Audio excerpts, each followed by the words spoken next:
Good morning, student. Today we will read your book Hornbill. The chapter The Laburnum Top. Laburnum means amalthus. This is a kind of tree which seed is poisonous. Poet describe his experience, what he saw in the laburnum tree. Poet laburnum tree यानी अमलतास के पेड़ पर जो क्या देखा, उसकी situation क्या थी, उसके बारे में वर्णन करता है. Now we will start the beginning line of this poem. The laburnum top is silent, quite still.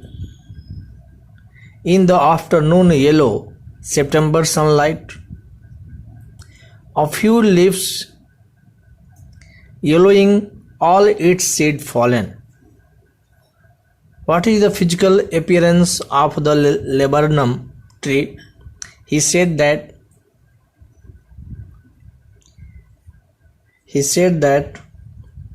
the laburnum tree is the full silence. In the afternoon, in the month of September, its all leaves had been fallen, and its seed be also fallen. The poet described his experience of what he saw in the laburnum tree. He began by describing how leaves of the tree top is still and remains still even in the month of the September. कहता है सितंबर महीने में भी अमलतास यानी laburnum tree पूर्ण रूप से शांत है. Due to autumn season, the tree has lost all its leaves and seeds. क्योंकि ऑटमन सीजन में ये लेबर्नम ट्री के सारे पत्ते और बीज नीचे गिर जाते हैं. इस सिचुएशन को पोएट यहाँ डिस्क्राइब किया है. The second line of this poem is, till the goldfinch comes with the twitching chirp, a suddenness and startlement at a branch end, then sleek as the lizard and alert and abrupt, she enters the thickness and machine start up. He said that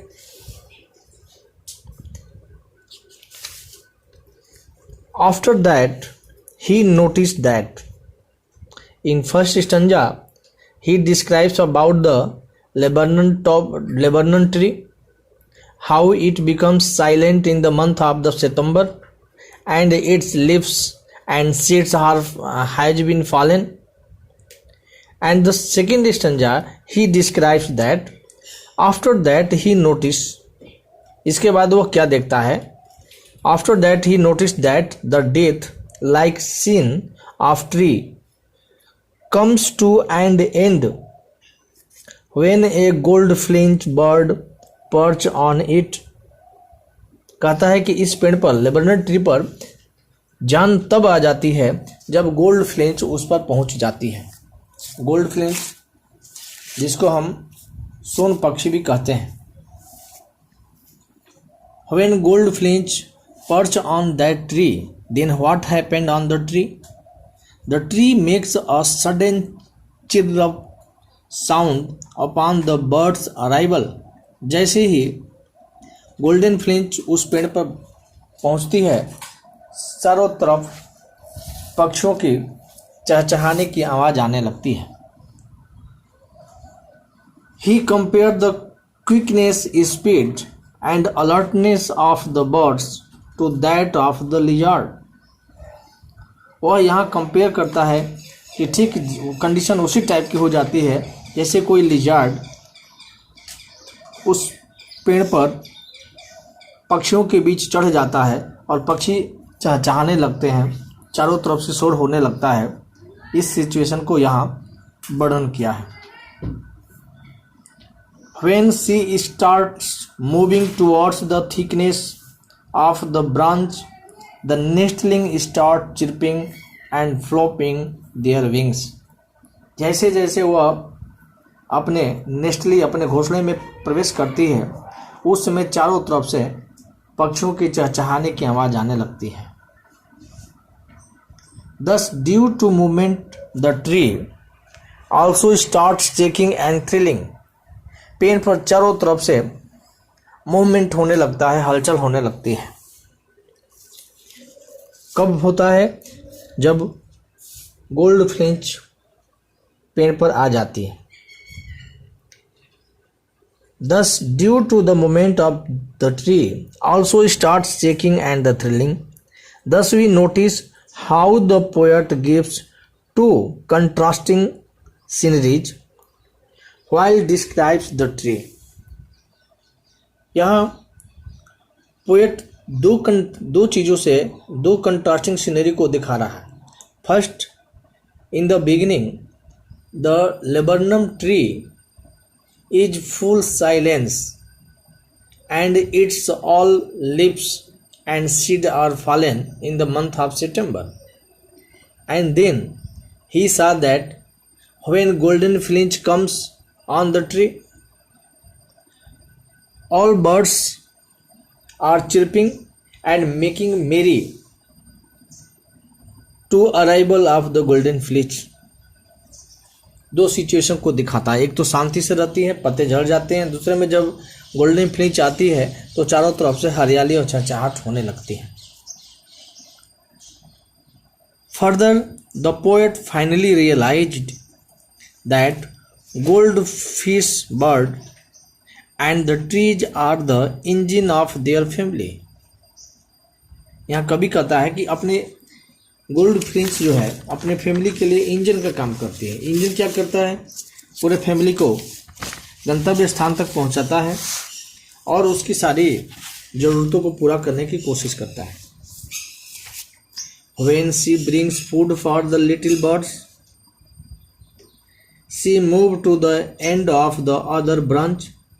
वह अपने छोटे छोटे बच्चों के लिए खाना लाती है और एक पेड़ से दूसरे, एक डाल से दूसरे डाल तक मूवमेंट करके सारे बच्चों को वो खाना पहुंचाती है।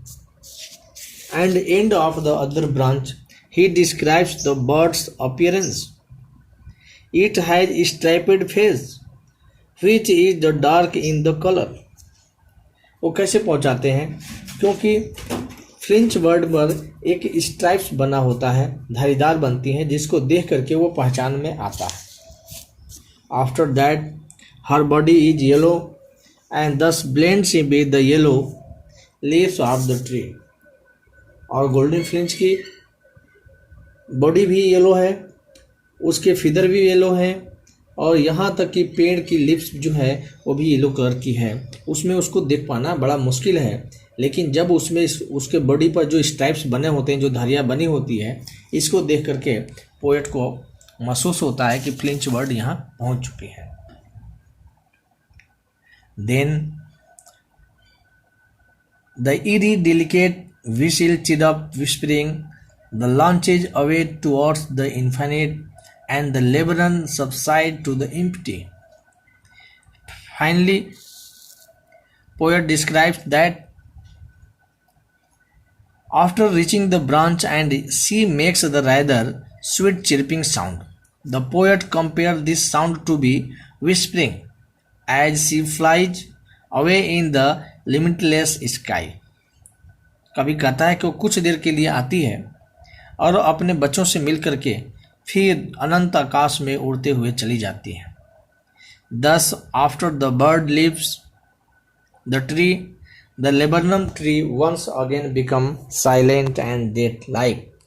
और जैसे ही गोल्डन बर्ड्स फ्लाई कर लेती है, उड़ कर चली जाती है, तब ये सारे पेड़ फिर उसी तरह से डेड ट्री जैसे दिखने लगते हैं।